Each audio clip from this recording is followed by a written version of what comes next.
Quero convidá-los então a abrirem comigo em Abacuque. Este pequeno livro profético fica logo depois de Miqueias e Naum, antes de Sofonias e Ageu. Então nós temos Abacuque, e eu gostaria de usar a frase que está no capítulo 2, verso 4, como tema desta mensagem. Capítulo 2, versículo 4, aparece essa grande frase de grande importância: mas o justo pela sua fé viverá. O justo pela sua fé viverá. Este livro é bastante citado no Novo Testamento e ele está em completa harmonia com toda a Escritura, e o centro provavelmente está aqui nesta frase. Vamos ler então o capítulo 2, versículo 4 e depois o versículo 1. Vamos fazer a leitura somente de 2 versos para a introdução desse tema.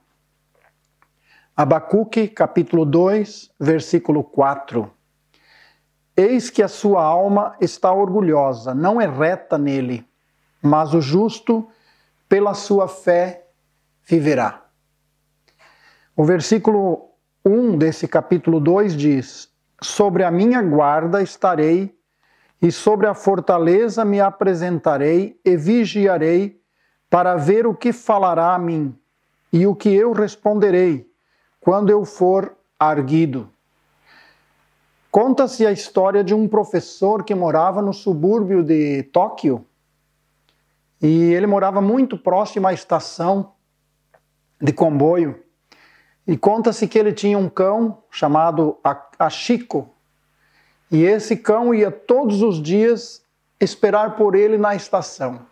Dizem que às 3 horas da tarde, parece que esse cão tinha um relógio dentro de si, que 3 horas da tarde ele estava lá na estação esperando pelo professor.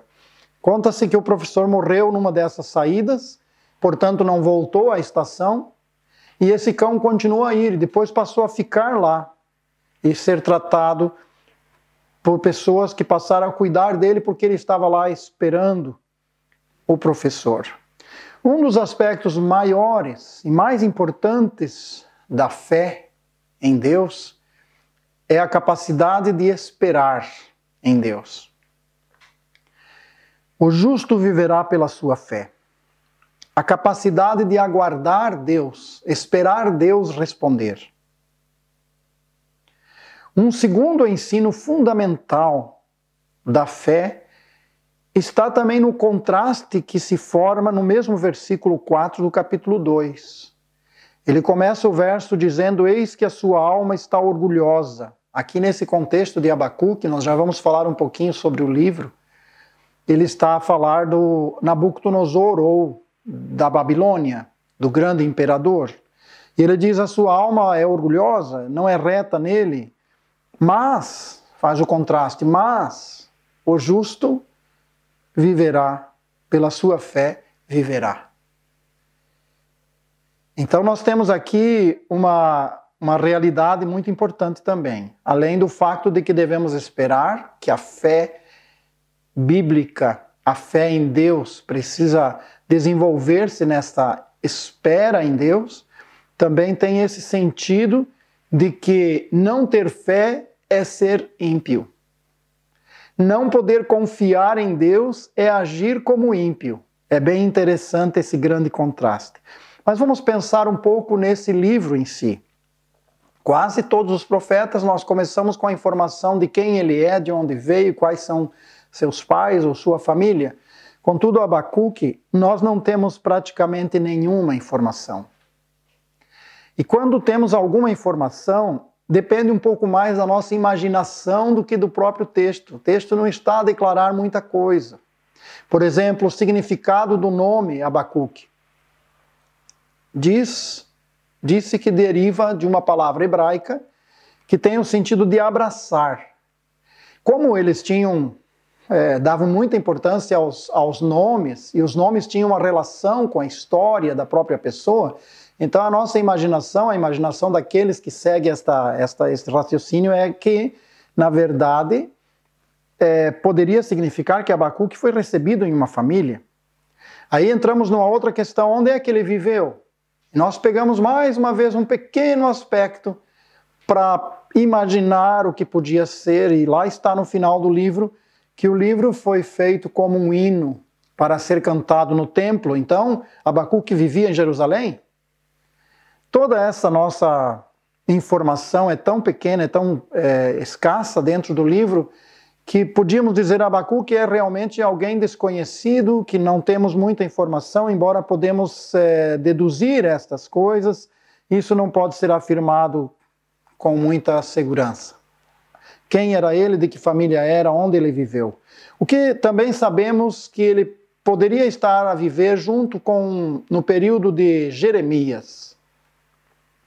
Há uma forte indicação de que este foi o tempo em que Abacuque viveu.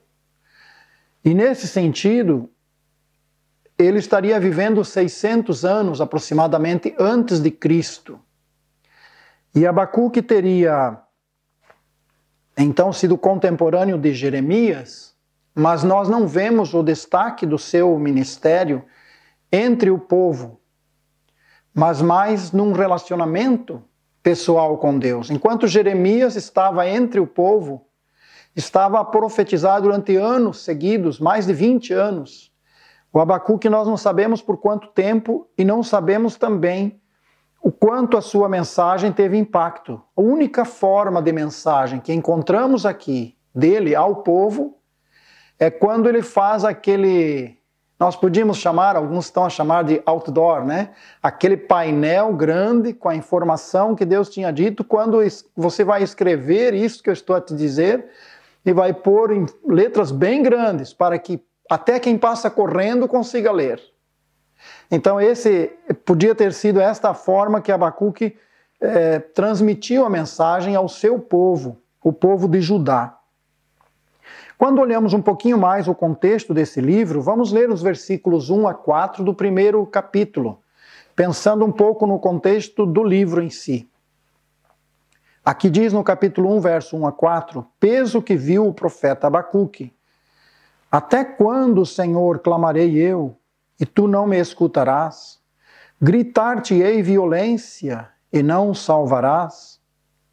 Por que razão me mostras a iniquidade, e me fazes ver a opressão?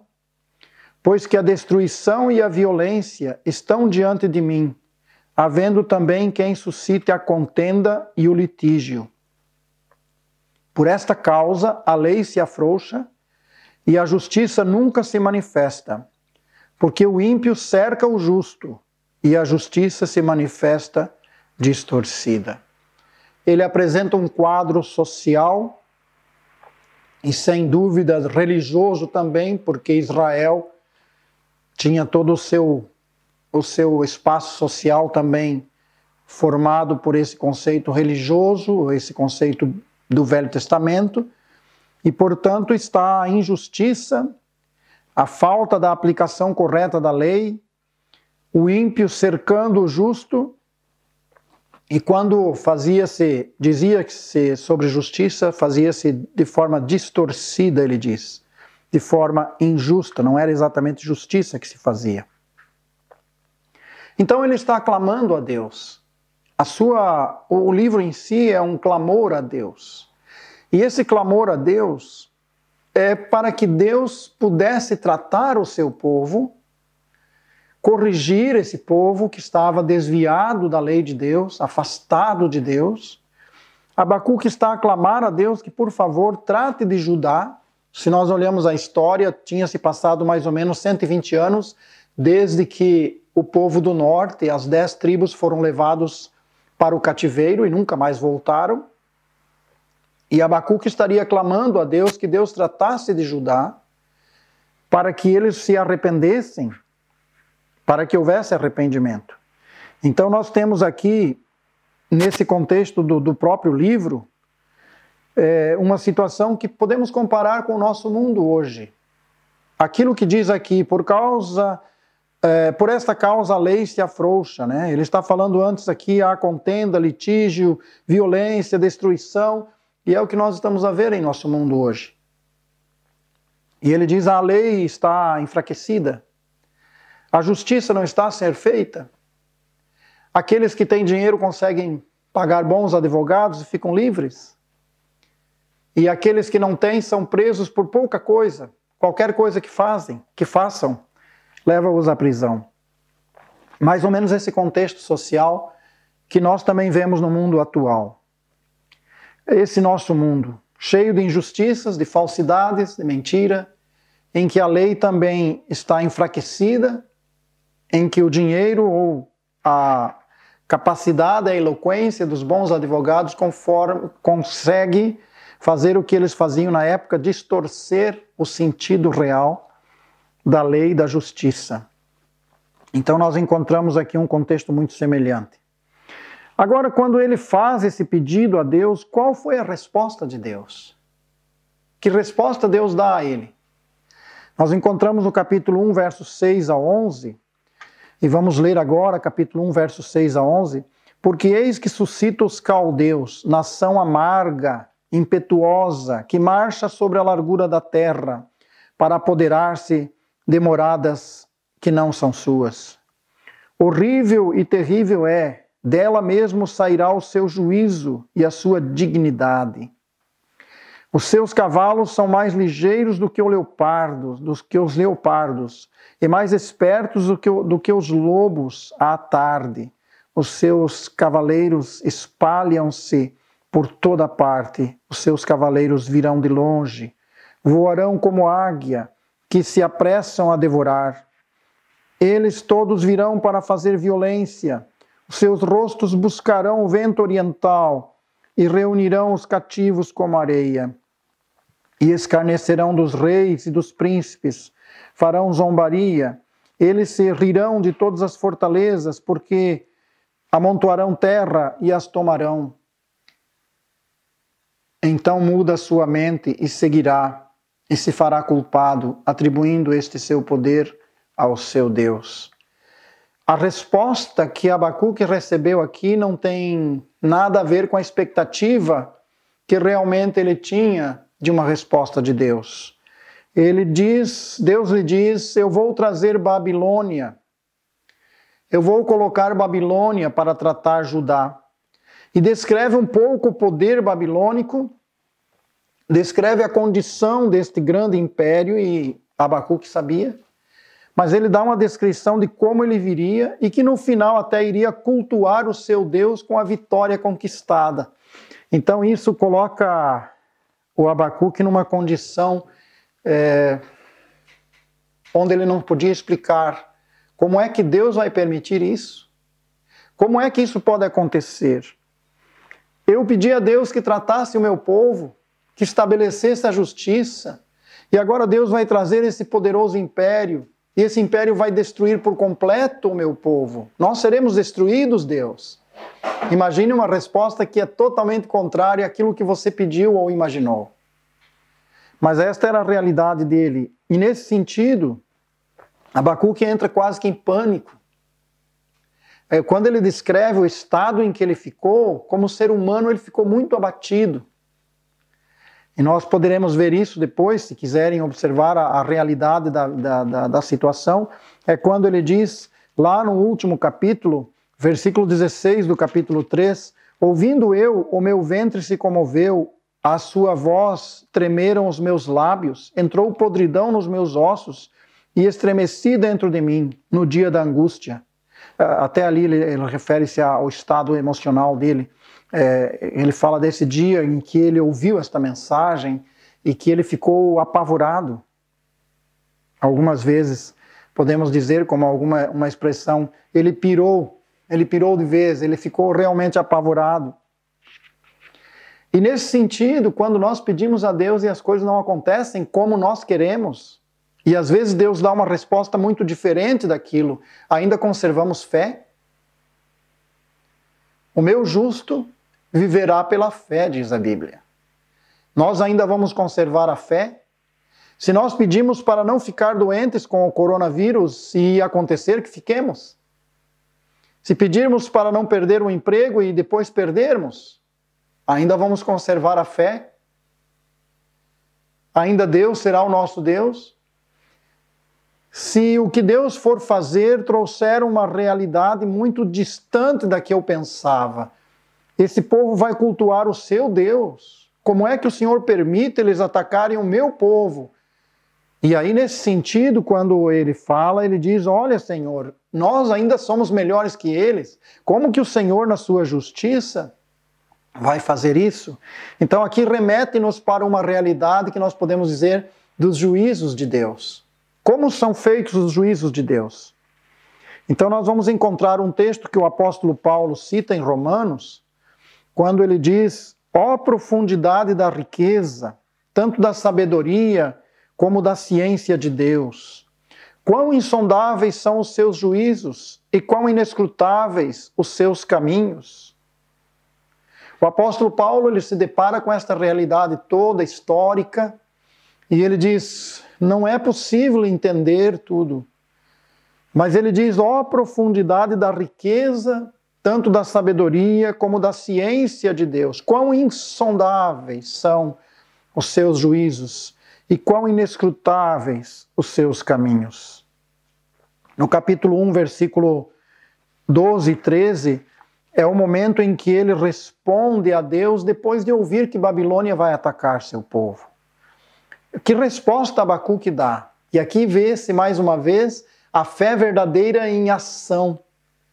Aquela reação de Abacuque, aquele tremor e aquele pavor que ele sentiu. Mas a reação leva-o a uma resposta, a uma súplica. E ele diz no verso 12 e 13, não és tu desde a eternidade, ó Senhor meu Deus, meu santo? Nós não morreremos. A outra expressão, outra versão NVI usa aqui a expressão que Deus não morrerá. É uma questão, por vezes é difícil interpretar uma frase no original e às vezes fica a ideia de que ele está a referir-se que ele vai ser preservado ou que o próprio Deus é imortal. O Senhor, ó Senhor, para juízo o puseste, e tu, ó rocha, o fundaste para castigar. Tu és tão puro de olhos que não podes ver o mal, e a opressão não podes contemplar. Porque olhas para os que procedem aleivosamente e te calas quando o ímpio devora aquele que é mais justo do que ele? Então ele está a lamentar como é que Babilônia, que é muito pior do que os injustos da nossa terra, e essa Babilônia será trazida para destruir o meu povo. Tu és tão santo, tão justo. Uma coisa impressionante da fé, que não vamos dedicar muito tempo nesse estudo, mas que vale a pena pensar agora, é que a fé, ela sempre é reverente. Ela se dirige a Deus com muita reverência. Olha só, depois de um impacto tão profundo, uma resposta tão contrária à vontade de Abacuque, o que é que ele fala a Deus? Não és tu desde a eternidade, ó Senhor meu Deus. E depois nesta reverência eu imagino ele prostrado com o rosto no chão. E eu imagino ele dizendo, meu santo, Senhor, ó rocha, ó puro de olhos, que não podes ver o mal. Quando Deus não responde a sua oração, como você gostaria, pela fé você se dirige a Ele com esta reverência. Pela fé você chega ao Senhor e também expressa diante dele todo o conhecimento que você tem, dizer, tu és tão glorioso, Senhor, tu és eterno. Tu és o Senhor, o meu Deus. É muito impressionante a fé deste homem desconhecido. Abacuque, de certa forma, desconhecido. Então, quando olhamos os desígnios de Deus, eu quero falar um pouquinho sobre isso ainda. Deus tem a sua forma sábia e justa. Deus vai fazer justiça, mas da sua maneira. Nós temos um exemplo muito interessante no mundo, né? Pessoas que, quando leem sobre inferno, sobre juízo eterno, posicionaram-se negando isso, a negar isso. Usando textos isolados, dizendo, não, Deus vai eliminar os ímpios, vai exterminar. O texto do Velho Testamento referia-se aos ímpios no sentido humano, terreno, que um dia não haverá mais impiedade na terra. Mas sobre a eternidade, Jesus falou muito sobre o inferno. Mas por causa desse sentimento de que Deus é tão bom, tão santo, tão justo, Ele não vai criar um lugar de condenação eterna. Então surgiram movimentos, religiões que negam o juízo eterno de Deus. Interessante que foi a primeira coisa que Satanás negou lá para Eva, foi o juízo de Deus. Se ela comesse, não iria lhe acontecer mal nenhum. O juízo de Deus não seria aplicado. No entanto, logo depois morreram. Ficaram separados de Deus. Entraram no processo, como o termo original diz, morrendo morrerás. E morrendo a relação com Deus, morre também todo o sentido da vida, todo o propósito para o amanhã. Por isso a fé é tão importante. A resposta de Deus é sábia e justa. A resposta de Deus, os juízos de Deus, pode não ser o que desejamos. Deus pode fazer muito diferente do que pedimos ou pensamos. Os juízos de Deus seriam para corrigir o povo a longo prazo, não a curto prazo. Deus iria arrancar a sua figueira. Deus iria deixar que fosse levada para a Babilônia. E um dia Deus iria plantar outra vez na sua terra. Isso era demasiado grande para Abacuque. E ele começou a imaginar tudo isso e, sem dúvida, sofreu com isso. Mas nem por causa desse sofrimento abandonou sua fé. Quando Deus precisa executar juízo e justiça, nós, pela fé, aceitamos. Se Deus está a tratar alguém que amamos, mas que está afastado dele, e Deus quer fazer de uma forma muito intensa, nós entramos na frente e colocamos os braços abertos e dizemos, não, Senhor, aqui não, por favor, não faça isso com ele. É assim que fazemos?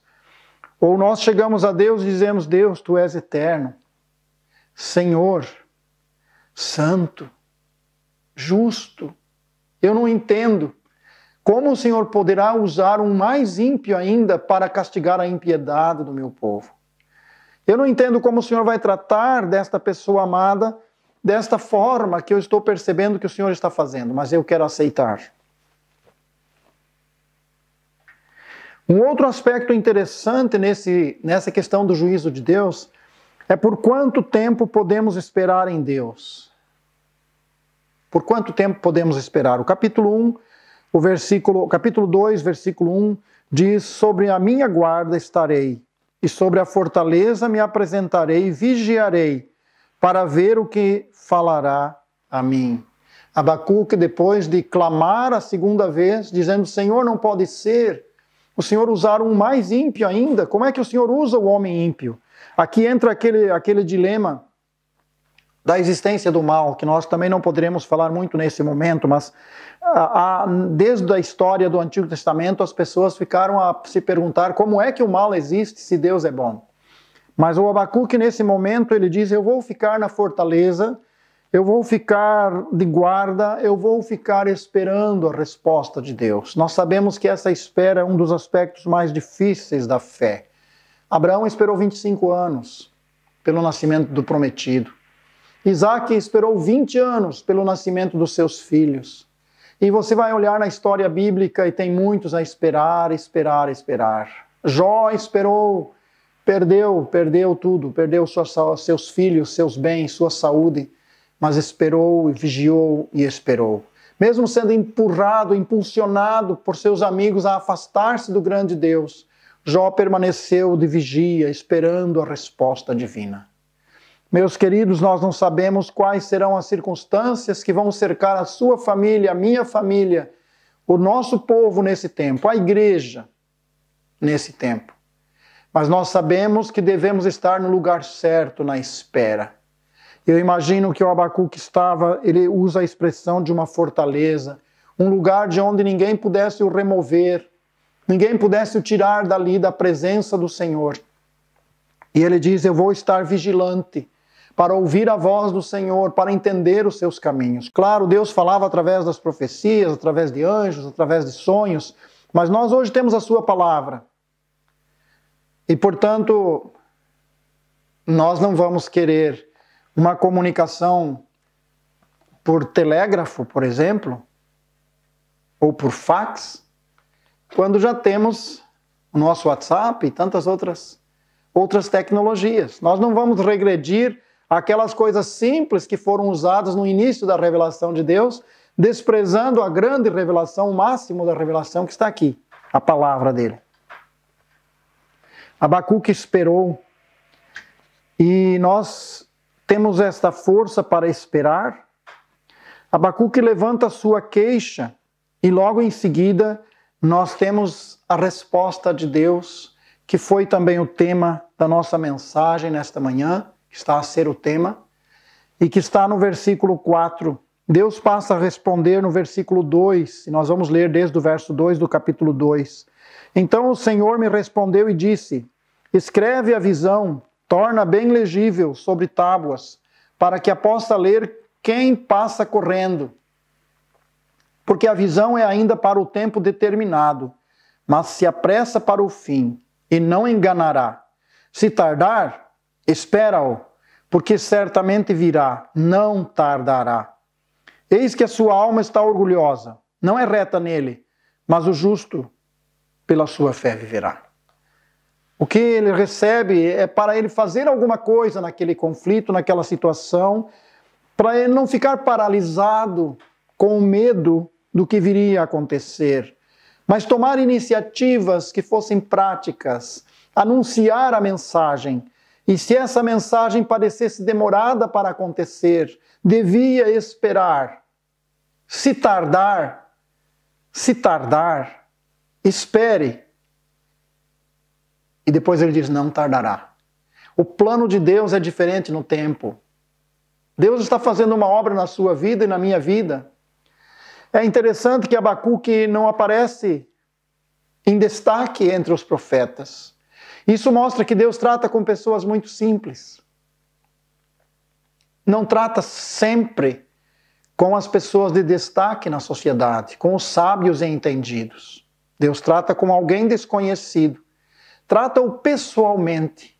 É um tratamento muito pessoal. De alguém que teve coragem de chegar a Deus e tratar com Deus e clamar a Deus. Meu querido irmão, irmã, meu querido amigo, Deus quer tratar consigo nesta crise. Quer tratar comigo, quer tratar conosco. Mas será que nós encontramos um lugar onde vamos parar diante do Senhor e vigiar e buscar respostas para os nossos conflitos e dificuldades? Eu acho muito interessante que no meio das crises, no meio de toda a revelação do final, Deus diz que tem um maná escondido. O que ele quer dizer com isso?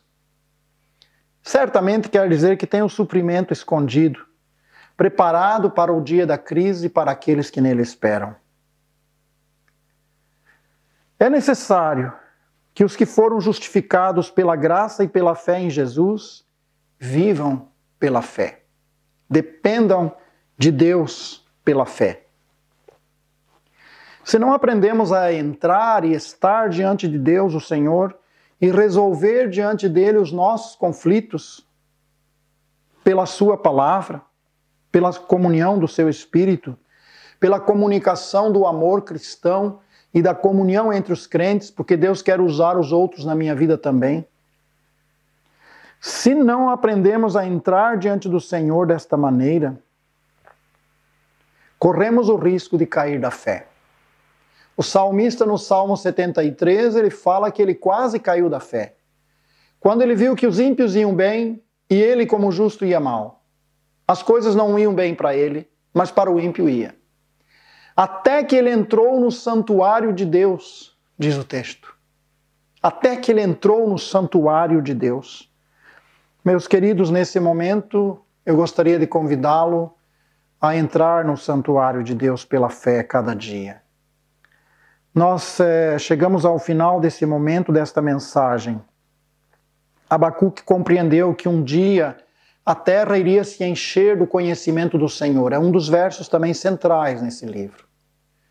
Mas Deus quer começar comigo e contigo, com você e comigo.